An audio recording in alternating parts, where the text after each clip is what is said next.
Hello friends, तो आज के क्लास में हम लोग पढ़ेंगे 9th क्लास का जो न्यू साइंस बुक है एक्सप्लोरेशन। उसका पहला चैप्टर ऑलरेडी हम लोग कंप्लीट कर चुके हैं। तो आज हम लोग पढ़ेंगे चैप्टर 2 दैट मींस सेल के बारे में। तो चलिए स्टार्ट करते हैं। और सेल से रिलेटेड जो न्यू साइंस बुक है आपका क्लास 9th का दैट इज एक्सप्लोरेशन, उसमें जो भी पॉइंट्स दिया गया है सारे पॉइंट्स को हम लोग क्लियर करेंगे आज के लेक्चर में।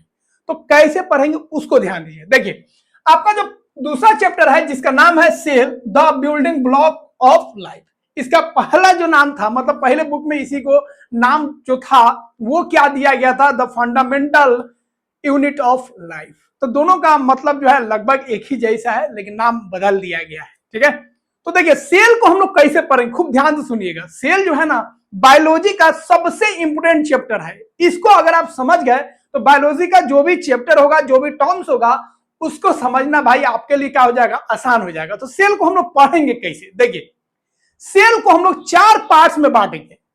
सेल का पहले हम लोग पढ़ेंगे बेसिक चीज के बारे में, सेल होता क्या है वो सारा चीज हम लोग डिस्कस कर लेंगे।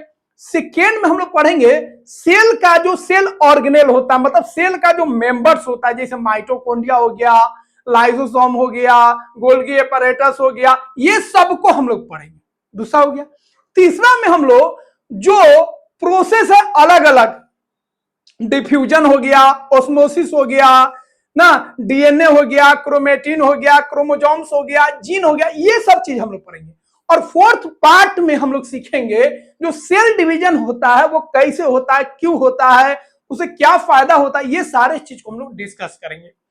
तो स्टार्ट करते हैं। सबसे पहले हम लोग डिस्कस कर लेते हैं बेसिक पॉइंट्स के बारे में। तो चलिए बेसिक पॉइंट्स को हम बोलते जाएंगे, आप ध्यान से सुनते जाएगा और एक एक पॉइंट्स आपका क्लियर हो जाएगा। ठीक है, चलिए स्टार्ट करते हैं। तो सबसे पहले हम लोग स्टार्ट करते हैं लाइफ से। तो देखिए, अगर हम अर्थ पे बात करेंगे तो अर्थ ही एकलौता प्लैनेट है, यूनिक प्लैनेट है जहां पे लाइफ है। बाकी प्लैनेट्स पर अभी तक लाइफ को डिस्कवर नहीं किया गया है। दैट मींस कहीं पे लाइफ आपको नहीं है एक्सेप्ट अर्थ। क्लियर है। अब लाइफ के बारे में बात कर रहे हैं, दैट मीन्स हम लिविंग के बारे में बात कर रहे हैं। तो ऊपर वाले जो है इस पूरे वर्ल्ड पे हम बात करेंगे तो दो ही चीज बना है, एक लिविंग एक नॉन लिविंग। तो लिविंग और नॉन लिविंग बचपन से हम लोग पढ़ते आ रहे हैं। तो लिविंग का मतलब हो गया भैया जो खाना खा रहा है, फूड ले रहा है, जो रेस्पिरेशन कर रहा है, जो डाइजेशन कर रहा है। तो ये सब क्या हो गया, जिसमें ग्रोथ हो रहा है, दैट मीन्स वो लिविंग है। लिविंग है तो खाना खाएगा, लिविंग है तो रेस्पिरेशन करेगा मतलब सांस लेगा, लिविंग है तो वो ग्रोथ पक्का करेगा।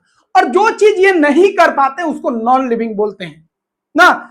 ये हो गया, बोर्ड हो गया, टेबल हो गया, एवरीथिंग जो आसपास हम लोग देख रहे हैं दैट इज नॉन लिविंग। अब हम लोग बात करते हैं जो लिविंग है उसको हम लोग क्या बोलते हैं, ऑर्गेनिज्म बोलते हैं। तो जो लिविंग है, जो लाइफ है, दैट मीन जो ऑर्गेनिज्म है वो किस टाइप का होगा। तो देखिए पूरे लिविंग का बात करेंगे तो वो 3 फॉर्म में एग्जिस्ट करेगा, या तो वो एनिमल होगा, या तो प्लांट्स होगा, और तीसरा एक कैटेगरी है जो बहुत ही हिडन है, दिखता नहीं है, बट उसका नंबर जो है और उसका इंपोर्टेंस जो है बहुत है। वो आपका क्या है, माइक्रो ऑर्गेनिज्म। तो माइक्रो ऑर्गेनिज्म जो है उसमें भी आपको कुछ मिलेगा, आपको एनिमल और कुछ मिलेगा आपको प्लांट्स। क्लियर हो गया। तो लिविंग बीइंग को हम लोग मतलब बांट सकते हैं, जो लाइफ है उसको बांट सकते हैं 3 कैटेगरी में। एक हो गया आपका प्लांट्स, एक हो गया एनिमल्स, और एक हो गया आपका माइक्रो ऑर्गेनिज्म। क्लियर है। अब हम लोग बात करेंगे सेल के बारे में। क्यों बात करेंगे भैया, तो जो भी लाइफ है, जो भी लिविंग ऑर्गेनिज्म है, वो छोटा हो, बड़ा हो, प्लांट्स हो, एनिमल हो, या कोई भी माइक्रो ऑर्गेनिज्म हो जो हिडन है, जो नहीं दिख रहा है, बट माइक्रोस्कोप से हम लोग उसको देख लेते हैं, नेक्ड आई से नहीं दिखता है। तो जो भी ऑर्गेनिज्म हो, छोटा हो तब, बड़ा हो तब, चींटी हो तब, हाथी हो तब, मतलब एलिफेंट का बात करो, एंट का बात करो, बैक्टीरिया का बात करो, एल्गी का बात करो, फंजाई का बात करो, कुछ भी बात करो, जो भी लिविंग ऑर्गेनिज्म होगा वह एक फंडामेंटल यूनिट से बना होगा जिसको हम लोग बोलते हैं सेल। तो कोई भी लिविंग ऑर्गेनिज्म होगा, छोटा हो या बड़ा हो, वो बना होगा, किससे बना होगा, सेल से बना होगा। तो जो भी लिविंग ऑर्गेनिज्म है वो आपका किससे बना होगा, सेल से बना होगा। अब थोड़ा सा न्यू एनसीईआरटी में एक नया चीज दिया गया है, उसको समझ लेते हैं। आखिर लाइफ स्टार्ट हुआ कहां से, इस अर्थ पे लाइफ जो है वो कहां पे स्टार्ट हुआ। क्या वो ओशन में स्टार्ट हुआ, कि अर्थ पे स्टार्ट हुआ, कि वाटर बॉडीज में स्टार्ट हुआ। तो देखिए ऐसा माना जाता है, ऐसा बिलीव है, जो सबसे पहला जो लाइफ एग्जिस्ट किया वो माइक्रो ऑर्गेनिज्म का किया, ध्यान रखिएगा, उसमें भी बैक्टीरिया। और वो सब जो बैक्टीरिया थे, वो जो माइक्रो ऑर्गेनिज्म था जो सबसे पहले आया, वो कहां पे पाया गया? तो याद रखिएगा वो पाए गए कहां पर? याद रखिएगा जो वाटर बॉडीज है, छोटा छोटा जो पॉन्ड्स का हम लोग बात करते हैं, वहां पर। वो ओशन में नहीं मिले, वो ऑर्गेनिज्म जो है ओशन में नहीं मिले, वो ऑर्गेनिज्म जो है, पहला ऑर्गेनिज्म जो है अर्थ पे जो आया वो कहां पे मिला? पॉन्ड्स में मिला। उस छोटे से पानी वाला जो इलाका था वहां पे मिला, क्योंकि ओशन जो होता है स्टेबल होता है, तो वहां पे क्या होता है? पानी स्टेबल होता है, तो ऑर्गेनिज्म को अलग अलग कंडीशन नहीं मिलेगा। बट यहां पे अगर बात करेंगे, ये जो आपका है पॉन्ड्स वाला जो एरिया है, वहां पे ऑर्गेनिज्म को अलग अलग कंडीशन मिलेगा, अलग अलग इंवायरमेंट मिलेगा, जिससे वो सरवाइव करना सीख लेगा। ध्यान रखिएगा, ये एनसीईआरटी में लिखा हुआ है। तो याद रखिएगा, life is believe to be have originated in water. कौन सा वाटर? ओशन वाला वाटर नहीं। कहां पे लाइफ स्टार्ट हुआ? वाटर पूल्स में स्टार्ट हुआ, क्योंकि यहां पे टेम्परेचर वैरी करेगा, कभी कोल्ड होगा और कभी क्या होगा? हॉट होगा, अलग अलग कंडीशन होगा ना, लेकिन वो कंडीशन उसको ओशन में नहीं मिल पाएगा। It may have started in small water pools, जहां पे बहुत ही गर्मी होता है, जहां पे हॉट इन्वायरमेंट होता है, ड्यू टू चेंजिंग कंडीशन, जहां पे बहुत सारा कंडीशन क्या होता है? चेंज होता है, जिससे वो ऑर्गेनिज्म जो है अलग अलग कंडीशन में, अलग अलग इन्वायरमेंट में रहना सीख लेगा। अब हम लोग बात करेंगे सेल के बारे में। आखिर सेल आया कहां से? सेल को पता किसने किया? तो दो बात आपको ध्यान में रखना है। सबसे पहले आपको ध्यान में रखना है, सेल को हम लोग नेक्ड आई से तो देख नहीं सकते, इसके लिए एक इंस्ट्रूमेंट चाहिए, माइक्रोस्कोप। तो रॉबर्ट हुक ने सबसे पहले अपना एक सेल्फ मेड माइक्रोस्कोप बनाया, जिसके मदद से उन्होंने देखा सेल को। तो सबसे पहले सेल का जो नाम दिया किसने दिया? रॉबर्ट हुक ने। और रॉबर्ट हुक ने ही सबसे पहले सेल को डिस्कवर किया। कहां पे डिस्कवर किया? तो याद रखिएगा, जो प्लांट्स होता है ना, उसका बाहरी जो लेयर होता है, जो सूखा होता है, जिसको पपड़ी हम लोग बोलते हैं, उसको इंग्लिश में हम लोग बार्क भी बोलते हैं, तो उसको उन्होंने लिया और अपने सेल्फ मेड माइक्रोस्कोप, खुद का माइक्रोस्कोप था, उसके मदद से उन्होंने देखा। तो कैसा स्ट्रक्चर उनको दिखा? एक हनीकॉम्ब लाइक स्ट्रक्चर दिखा। इस तरह का उनको स्ट्रक्चर दिखा, जिसमें छोटे छोटे कंपार्टमेंट्स थे, छोटे छोटे रूम थे, और इस छोटे छोटे लिटिल लिटिल रूम को उन्होंने नाम दिया सेल। तो ये जो पूरा स्ट्रक्चर उनको माइक्रोस्कोप में दिखा, ये कैसा दिखा? हनीकॉम्ब, जैसे मधुमक्खी का छत्ता होता है उसी तरह उनको दिखा। मधुमक्खी के छत्ता में जो छोटा छोटा होल होता है, जो छोटा छोटा कमरा होता है, कंपार्टमेंट्स होता है, उसी को इन्होंने नाम बोला, क्या बोला? सेल बोला। तो सेल याद रखिएगा। लेकिन यह जो सेल था, याद रखिएगा, जो प्लांट्स का बाहरी वाला जो लेयर होता है ना, पपड़ी जो होता है, देखिएगा अपने आप टूटते जाता है, या हल्का सा आप हाथ रखेगा तो वो निकल जाता है, क्योंकि वो डेड होता है। तो इन्होंने जो सेल को खोजा, रॉबर्ट हुक ने, वो कैसा था आपका? याद रखिएगा, डेड सेल था। क्या था? Dead cell. तो फ्रेंड्स, बहुत दिल से पढ़ाते हैं, ठीक है, और इतना कॉन्सेंट्रेटेड, इतना फोकस्ड होकर पढ़ाते हैं, ताकि आपका एक एक पॉइंट्स क्लियर हो जाए, जो भी आप पढ़े एक एक पॉइंट्स को समझ सके, इसीलिए पूरा फोकस्ड रहते हैं। इसीलिए देखिएगा, ज्यादातर हम फन नहीं कर पाते हैं, ठीक है, क्योंकि पूरा यहाँ पे हम फोकस्ड हो जाते हैं। जब पढ़ाते हैं ना, आपको पूरा दुनिया ही भूल जाते हैं, पूरा ध्यान यहाँ पे हो जाता है, एक एक पॉइंट्स आपको समझा सके, इसीलिए ज्यादा फन नहीं कर पाते हैं।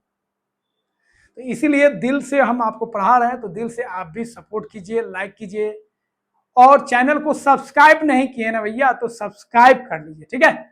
और चैनल का ऐप आ गया है, उसको आप डाउनलोड कर लीजिए। वहां पे आपको पूरा ये जो पीडीएफ नोट्स आप देख रहे हैं, पूरा पीडीएफ नोट्स आप डाउनलोड कर सकते हैं। तो पूरा आपको चैप्टर वाइज नोट्स मिल जाएगा। उसके बाद रिवीजन नोट्स हम देंगे, मल्टीपल चॉइस जो क्वेश्चन है उसका हम नोट्स मिल जाएगा, मतलब उसका जो पीडीएफ नोट्स है वो भी मिल जाएगा आपका।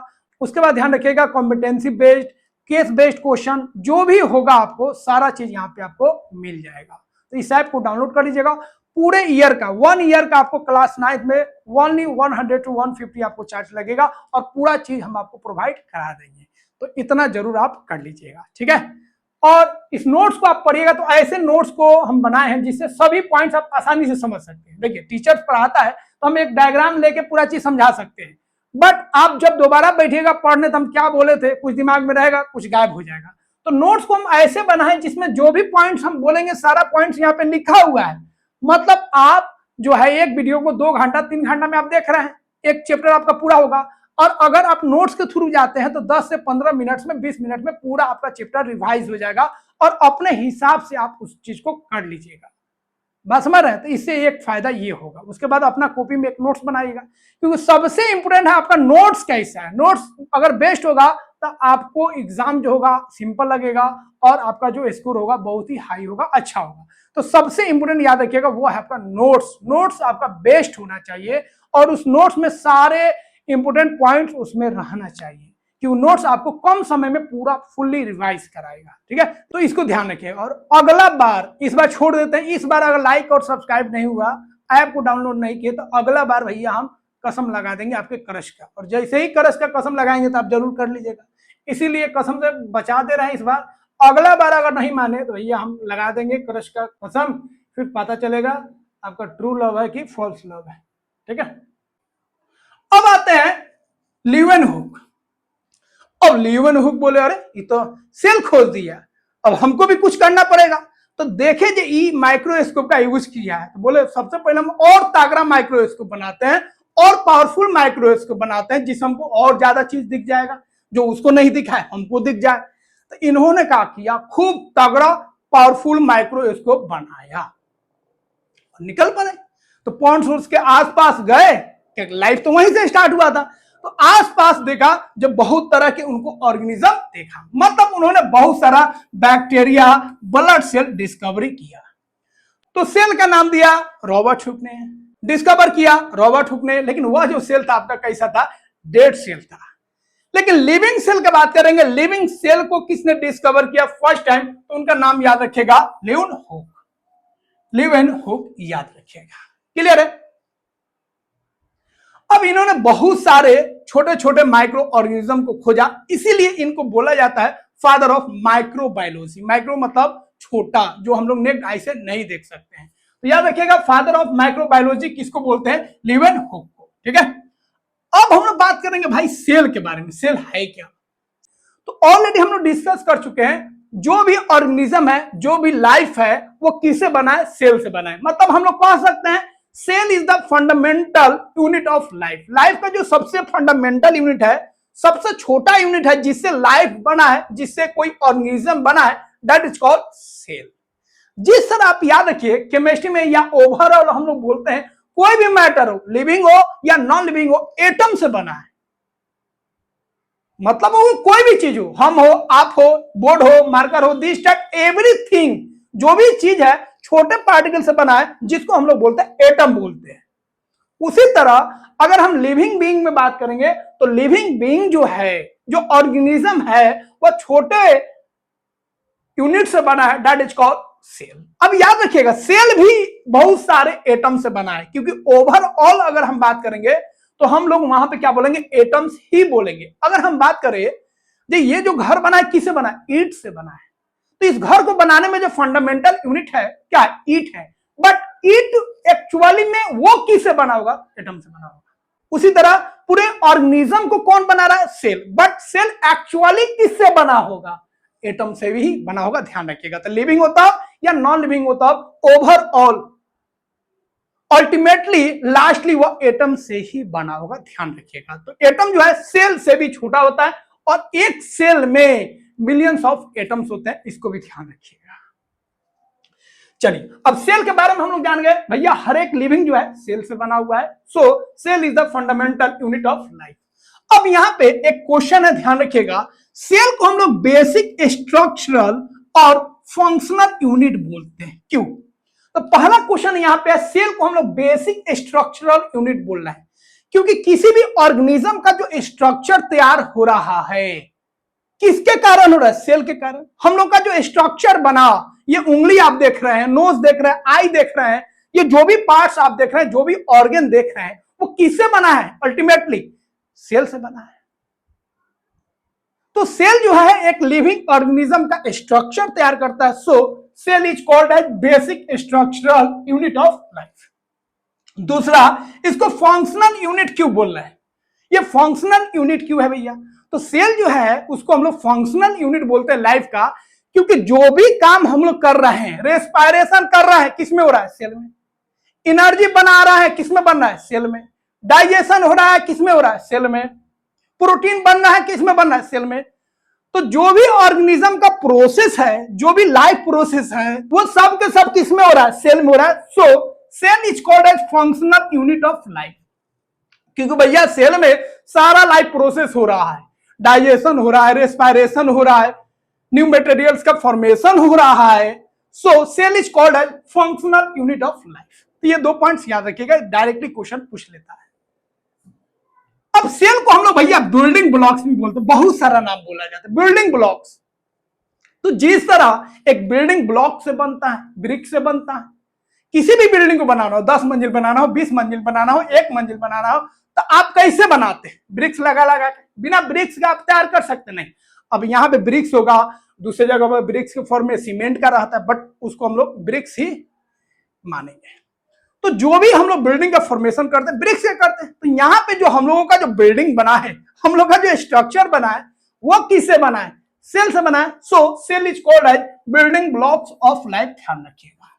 तो लाइफ आप बोलिए या ऑर्गेनिज्म बोलिए, सेम चीज। अब इसको और अच्छा से आप समझ सकते हैं। देखिए, अब पूरा जो बॉडी बना है ना, तो सेल बहुत ही सिस्टमेटिक तरीके से काम करता है। जैसे आपको अगर बोल दे कि भाई बिल्डिंग बना, 2 मंजिला बिल्डिंग चाहिए, तो आप 2 मंजिला बिल्डिंग बनाने के लिए क्या करते हैं? सबसे पहले ईंट लाते हैं, ईंट से क्या बनाते हैं? वॉल बनाते हैं, दीवार बनाते हैं, फिर एक रूम तैयार होता है, फिर बहुत सारा रूम मिलकर एक फ्लैट तैयार होता है, और बहुत सारा फ्लैट मिलकर एक बिल्डिंग तैयार होता है। उसी तरह सेल का भी काम है। बहुत सारा सेल जो है मिलकर टिश्यू बनाता है, बहुत सारा टिश्यू मिलकर ऑर्गन बनाता है, बहुत सारा ऑर्गन मिलकर ऑर्गन सिस्टम बनाता है, और बहुत सारा ऑर्गन सिस्टम मिलकर एक ऑर्गेनिज्म को बनाता है। देख रहे कितना सिस्टमेटिक काम कर रहा है। बहुत सारे सेल मिले, टिश्यू बनाए, बहुत सारा टिश्यू मिला, ऑर्गन बनाया, जैसे नोज हो गया, आई हो गया, स्टोमक हो गया, ये सब क्या है? ऑर्गन है।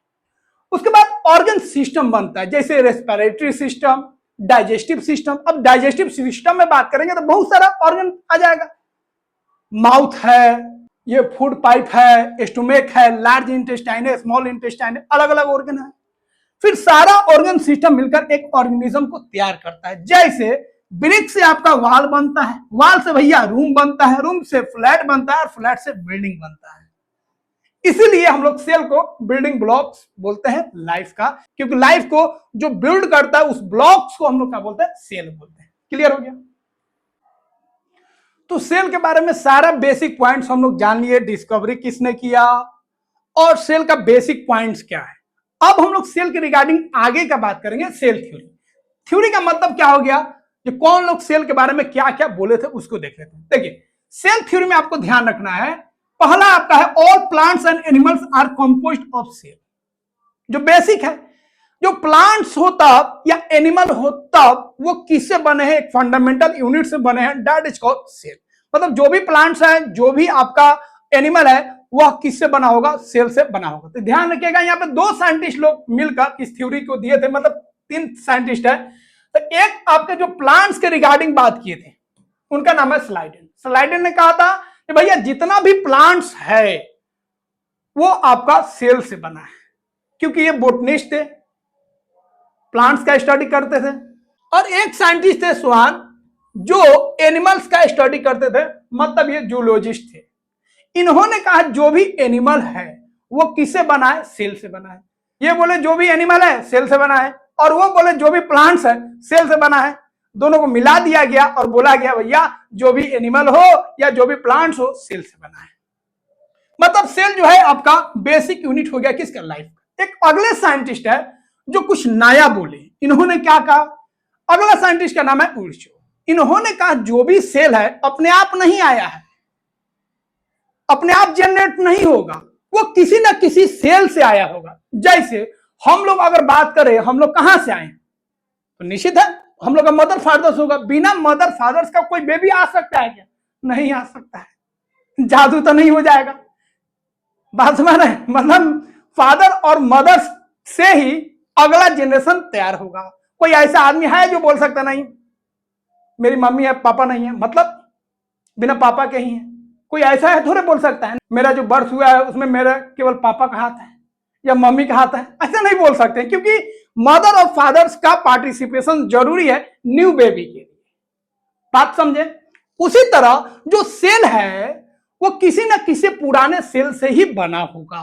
तो एक सेल है भैया, वो टूटेगा अगला सेल आएगा, फिर वो टूटेगा अगला सेल आएगा, फिर वो टूटेगा अगला सेल आएगा। मतलब हर एक सेल जो है किसी न किसी पुराने सेल से ही वो जनरेट हुआ है। तो याद रखिएगा, all cells arise from pre existing cell.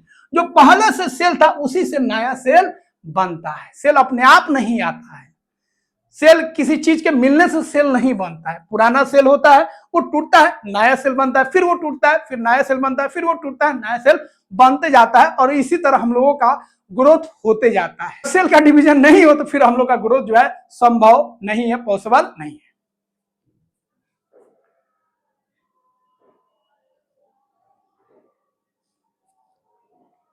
अब यहां पे हम लोग बात करेंगे ऑर्गेनिज्म जो है उसके टाइप्स। तो देखिए, ऑर्गेनिज्म जो है अगर नंबर ऑफ सेल के बेसिस पे बात करेंगे भैया तो दो तरह के हो सकते हैं। अब कुछ ऐसे ऑर्गेनिज्म होते हैं जो एक ही सेल के बने होते हैं, मतलब एक सेल में भी लाइफ है। बहुत सारे ऐसे ऑर्गेनिज्म हैं जो एक ही सेल से बने हैं और एक ही सेल जो है सारा काम कर लेता है, सारा काम निपटा लेता है, रेस्पिरेशन भी कर लेता है, डाइजेशन भी कर लेता है, एक्सक्रीशन का भी काम कर लेता है, सारा काम एक ही सेल कर लेता है। तो उसको बोलेंगे यूनिसेलुलर ऑर्गेनिज्म। ऐसे ऑर्गेनिज्म जो एक ही सेल से बने हैं और सारा काम उनका एक ही सेल कर देता है, वैसे ऑर्गेनिज्म को हम लोग बोलते हैं यूनिसेलुलर ऑर्गेनिज्म, जो एक सेल से बने हैं, उनमें लाइफ है। जैसे याद रखिएगा बैक्टीरिया और अमीबा। बैक्टीरिया और अमीबा जो होते हैं, जितने भी होते हैं, सब आपका यूनिसेलुलर होते हैं, एक ही सेल से बने होते हैं, ठीक है। उसके बाद कुछ एल्गी होते हैं और कुछ फंजाई होते हैं जो एक ही सेल से बने होते हैं, और कुछ एल्गी और फंजाई ऐसे भी होते हैं जो मल्टी सेलुलर होते हैं, मतलब यूनिसेलुलर नहीं होते हैं। तो याद रखिएगा, बैक्टीरिया और अमीबा यूनिसेलुलर है, एल्गी और जो फंजाई है यूनिसेलुलर और मल्टी सेलुलर दोनों हो सकता है।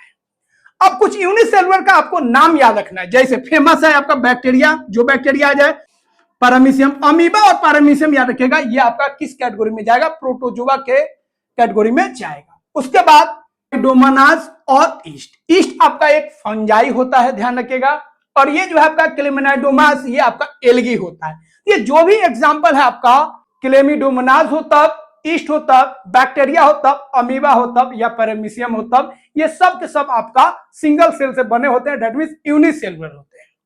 वही मल्टी सेलुलर की बात करेंगे भैया, तो जितना भी हम लोग एनिमल देख रहे हैं, जो प्लांट्स हम लोग देख रहे हैं, जो ह्यूमन बीइंग है, वो सब के सब क्या है? मल्टी सेलुलर है। लेकिन ये तो आपको क्लियर हो गया, लेकिन कुछ याद रखिएगा, कुछ फंगी और एल्गी जो होते हैं वो भी आपके मल्टी सेलुलर होते हैं। इसीलिए तो फंगी को हम लोग देख पाते हैं।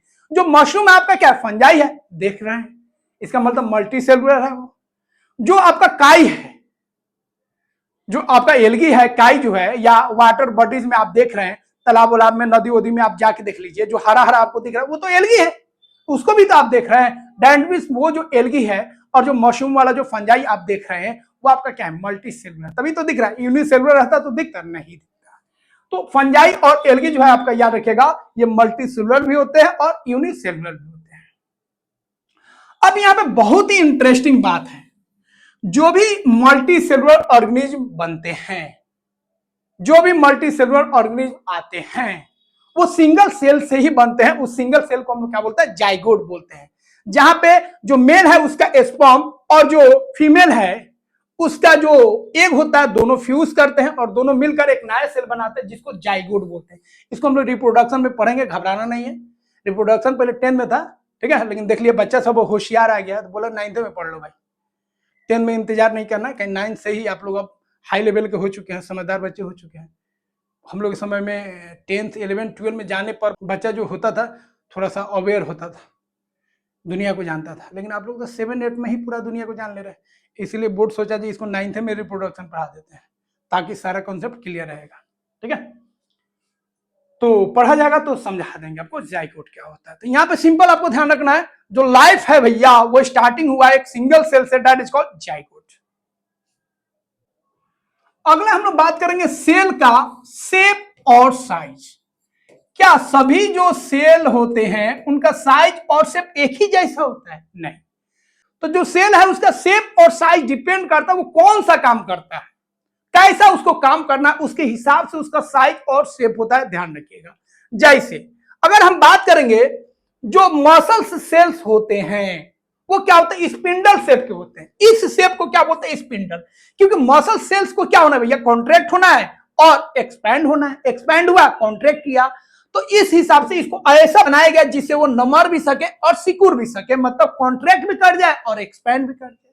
उसी तरह हम बात करेंगे नर्व सेल जो होता है लंबा होता है और ब्रांच होता है, क्योंकि भैया इसको मैसेज पहुंचाना है, तो थोड़ा सा वायर टाइप का ये दिखेगा क्योंकि इसको मैसेज पहुंचाना है। तो जितना इसमें ब्रांचिंग है वो मैसेज को पहुंचाने में क्या करता है? हेल्प करता है। जैसे कोई गर्म चीज आप टच कर रहे हैं, जल्दी हाथ खींच लेते हैं, तो ये जो मैसेज गया हाथ को, जब भैया हटा लो, गर्म चीज है, जल जाएगा, तो ये मैसेज जो दिया उस सेल को क्या बोलेंगे? नर्व सेल बोलेंगे।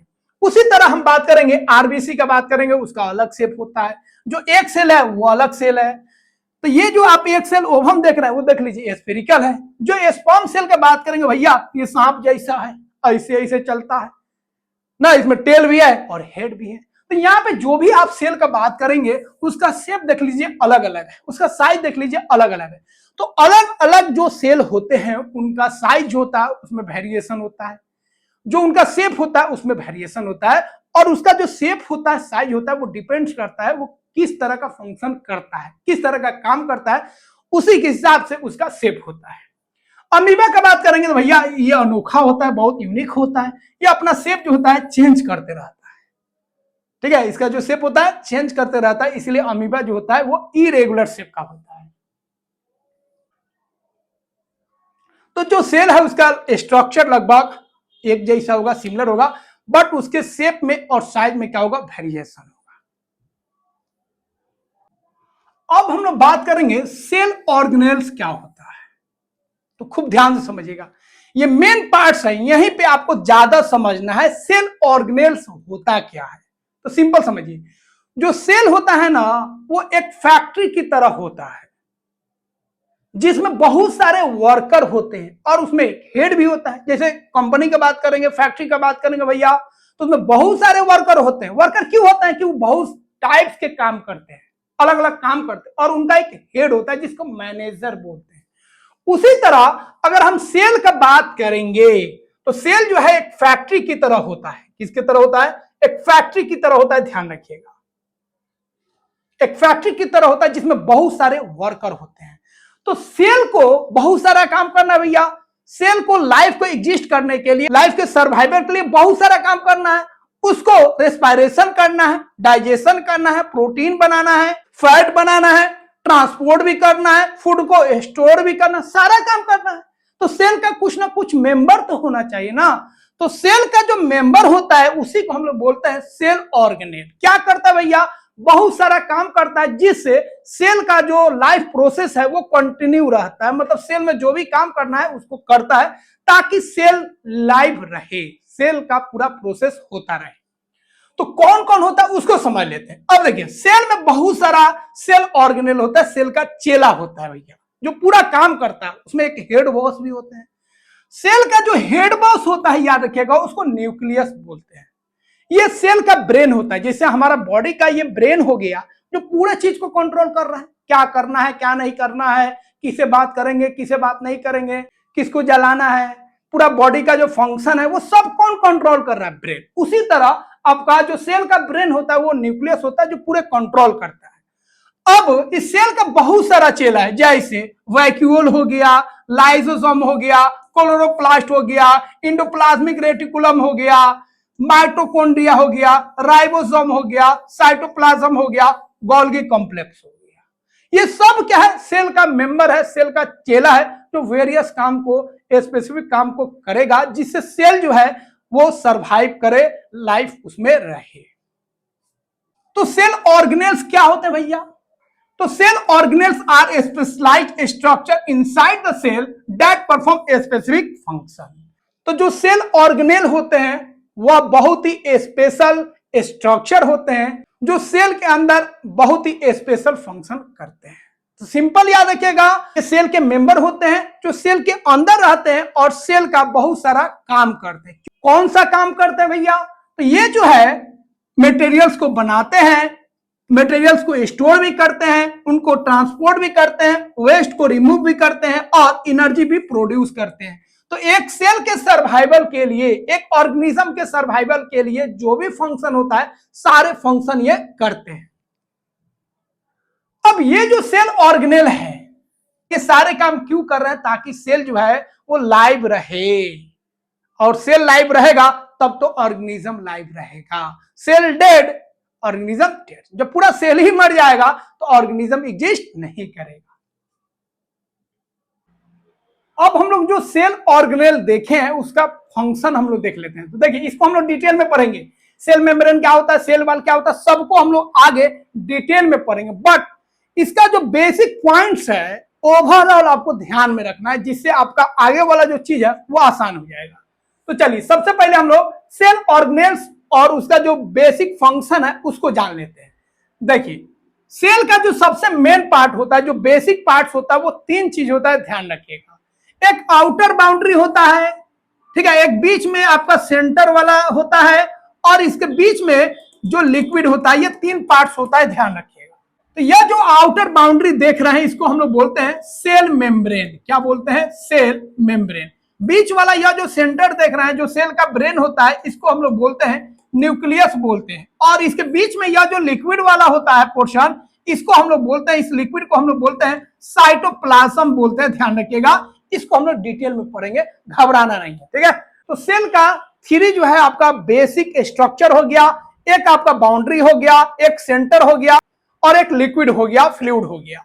तो बाहरी जो पोर्शन है सेल मेम्ब्रेन, बीच वाला जो लिक्विड वाला है, ठीक है, जो फ्लूइड है उसको बोलेंगे साइटोप्लाज्म, और जो सेंटर है उसको बोलेंगे न्यूक्लियस। इसके अलावा इस रीजन में यह जो लिक्विड है, यह जो फ्लूइड है, इसमें सेल का मेंबर होता है जिसको हम लोग अभी डिस्कस किए हैं, जिसको हम लोग बोलेंगे सेल ऑर्गेनेल। इसमें बहुत सारा सेल ऑर्गेनेल होता है जो आपको बता चुके हैं, क्लियर है।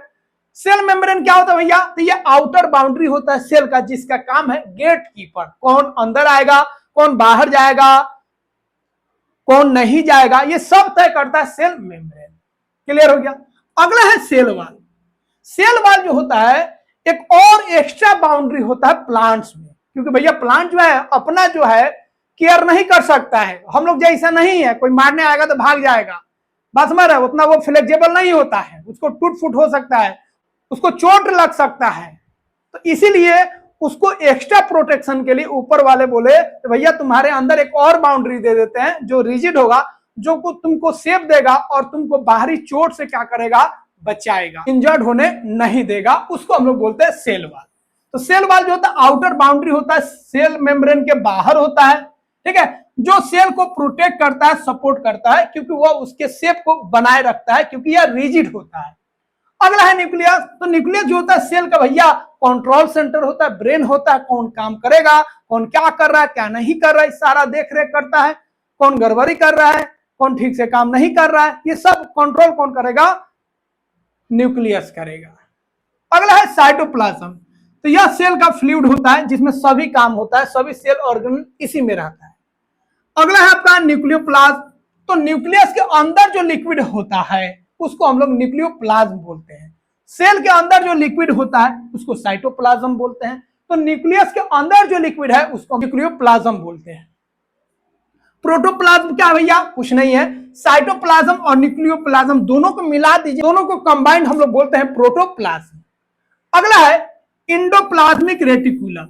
तो इंडोप्लाज्मिक रेटिकुलम क्या करता है भैया? ये लिपिड्स और फैट बनाता है और इसको यह ट्रांसपोर्ट भी करता है। अगला है गोल्गी एपैरेटस। इसका क्या है भैया? इसका दो तीन काम है। यह क्या करता है? मटेरियल को रिसीव करता है, उसको शॉर्ट शार्ट करके मॉडिफाइड करता है, फिर उसको पैक करता है और फिर उसको ट्रांसपोर्ट के लिए भेज देता है। मतलब ये पोस्ट ऑफिस की तरह होता है। अगला है माइटोकॉन्ड्रिया। माइटोकॉन्ड्रिया का काम है भैया एनर्जी को बनाना, इसीलिए माइटोकॉन्ड्रिया को पावर हाउस बोलते हैं सेल का।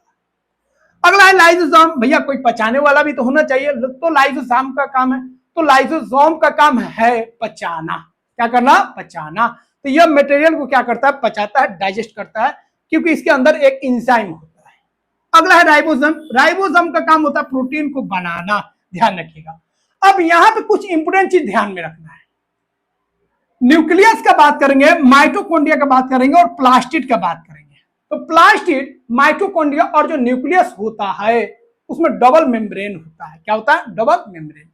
तो ये जो मेम्ब्रेन का बात कर रहे हैं ना भैया, तो मेम्ब्रेन मतलब ध्यान में रखना झिल्ली, जो ऊपर का लेयर होता है सेल का, उसी को हम लोग बोलते हैं मेम्ब्रेन, जिसको अपने भाषा में हम लोग क्या बोलेंगे? झिल्ली बोलेंगे। झिल्ली मतलब उसमें छोटा छोटा होल होता है, जिससे जो एसेंशियल मटेरियल है, जो इंपोर्टेंट मटेरियल, उससे अंदर जाता है और कुछ बाहर आता है। ध्यान रखिएगा।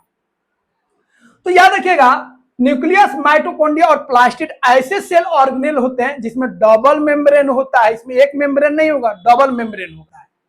उसी तरह राइबोसोम और सेंट्रोसोम का बात करेंगे तो इसमें याद रखिए, इसमें कोई बाउंड्री ही नहीं होता है, मतलब कोई सेल मेम्ब्रेन नहीं होता है। तो ये मेम्ब्रेन लेस होता है। ठीक है। न्यूक्लियस और माइटोकॉन्ड्रिया और क्लोरोप्लास्ट का बात करेंगे तो इसमें डीएनए होता है, याद रखिएगा। मतलब एक न्यूक्लियस में तो डीएनए होगा ही, उसके अलावा जो है आपको माइटोकॉन्ड्रिया हो जाए या क्लोरोप्लास्ट हो जाए, जो एक तरह का प्लास्टिड होता है, उसके अंदर भी डीएनए होता है। इसको याद रखिएगा। अब चलिए एक एक करके हम लोग डिटेल में पढ़ते हैं सेल के बारे में। सेल का मेम्ब्रेन क्या है, सेल वॉल क्या होता है, प्लास्टिड क्या होता है, और इस सब का फंक्शन क्या है, स्ट्रक्चर क्या है। तो चलिए स्टार्ट करते हैं। तो अब हम लोग एक एक सेल ऑर्गेनेल को पढ़ते हैं डिटेल में। तो आपको बता दिए, जो सेल है उसका आपका 3 बेसिक स्ट्रक्चर होता है। जो सेल का आउटर बाउंड्री होता है ये वाला, उसको सेल मेम्ब्रेन बोलते हैं। अंदर जो सेंटर में होता है उसको न्यूक्लियस बोलते हैं, और ये वाला जो फ्लूइड है, जो लिक्विड है, उसको हम लोग साइटोप्लाज्म बोलते हैं। क्लियर है? तो सबसे पहले हम लोग बात करेंगे प्लाज्मा मेम्ब्रेन क्या होता है। ठीक है। तो देखिए, सेल का जो आउटर बाउंड्री है उसी को हम लोग प्लाज्मा मेम्ब्रेन बोलते हैं, या इसी को सेल मेम्ब्रेन बोलते हैं। मेम्ब्रेन होता क्या है? मेम्ब्रेन का मतलब होता है झिल्ली, और झिल्ली में छोटा छोटा पोर होता है, होल होता है, जिससे सब्सटेंस जो है अंदर जाता है, कुछ सब्सटेंस बाहर आता है, जो एसेंशियल है उस सेल के लिए। जैसे क्या हम लोग का स्किन जो है एक मेम्ब्रेन की ही तरह तो है, जिसे बहुत सारा मटेरियल जो है अंदर से बाहर निकलता है, और जब हम लोग वॉश करते हैं, ऑयल लगाते हैं, तो वो एब्जॉर्ब हो जाता है थ्रू पोर्स। अगर आप चना को पानी में डालते हैं तो वो क्या होता है, उसके ऊपर जो लेयर है आपका, उसके थ्रू पानी जो है उसके अंदर चला जाता है। या नमक वाले सॉल्यूशन में रखेंगे तो क्या होगा, सिकुड़ जाएगा। तो उसके ऊपर जो एक लेयर है वो एक मेम्ब्रेन की ही तरह तो है। तो उसी तरह जो सेल होता है उसके ऊपर एक झिल्ली होता है, एक मेम्ब्रेन होता है, जिसके थ्रू जो एसेंशियल सब्सटेंस अंदर जाता है और अंदर का कुछ सब्सटेंस बाहर आता है। समझ गए? जैसे अब यह जो आपका झिल्ली है, मेम्ब्रेन है सेल का, इसी के थ्रू ऑक्सीजन जाएगा भैया, इसी के थ्रू जो है वाटर जाएगा, इसी के थ्रू कार्बन डाइऑक्साइड गैस निकलेगा, इसी के थ्रू वेस्ट निकलेगा। तो क्लियर ध्यान रखिएगा, प्लाज्मा मेम्ब्रेन जो होता है एक थिन आउटर बाउंड्री होता है सेल का, जिसका काम है एसेंशियल सब्सटेंस को इन और आउट करना। जो जरूरी सब्सटेंस है उसको अंदर लेगा, और जो जरूरी सब्सटेंस है उसको बाहर करेगा। दोनों काम करता है। वेस्ट है बाहर निकाल देगा, कार्बन डाइऑक्साइड बाहर निकाल देगा, एक्स्ट्रा वाटर है बाहर निकाल देगा, ऑक्सीजन है ले लेगा, न्यूट्रिएंट्स है ले लेगा। ये दोनों काम कर रहा है, इन और आउट। अब यहां पे ध्यान रखिएगा, जो प्लाज्मा मेम्ब्रेन है उसको सिलेक्टिव परमिएबल मेम्ब्रेन बोलते हैं। परमिएबल मेम्ब्रेन मतलब जो परमिट करता है, जो अलाउ करता है, उसको हम लोग परमिएबल मेम्ब्रेन बोलते हैं। तो ये सिलेक्टिव क्यों है? देखिए, सिलेक्टिव का मतलब समझिए। सिलेक्टिव का मतलब होता है जो हम खास लोगों को बुला रहे हैं या भेज रहे हैं। जैसे हम बहुत सिलेक्टिव हैं, हम जो है कुछ लोगों को पढ़ा रहे हैं, हम सिलेक्टिव हैं। सब लोगों को पढ़ा रहे हैं, हम सिलेक्टिव नहीं। तो सिलेक्टिव का मतलब जो खास काम करता है, चुन के काम करता है, उसको सिलेक्टिव बोलते हैं। तो यह जो प्लाज्मा मेम्ब्रेन है ना भैया, ये बहुत ही सिलेक्टिव है, क्योंकि यह कंट्रोल करता है जो कौन चीज अंदर आएगा और कौन चीज बाहर जाएगा। किसी को मन करेगा अंदर नहीं आने देगा, और किसी को मन करेगा बाहर नहीं जाने देगा। यह तय करेगा कि कौन अंदर आएगा और कौन बाहर आएगा। इसीलिए हम लोग प्लाज्मा मेम्ब्रेन को सिलेक्टिवली परमिएबल मेम्ब्रेन बोलते हैं। ध्यान रखिएगा, तो बहुत ही सिलेक्टिव होता है, हर किसी को अंदर नहीं आने देगा और हर किसी को बाहर नहीं जाने देगा। यह तय करेगा कौन अंदर आएगा और कौन बाहर जाएगा। So it is called as selectively permeable membrane because it controls who in who out. Clear है?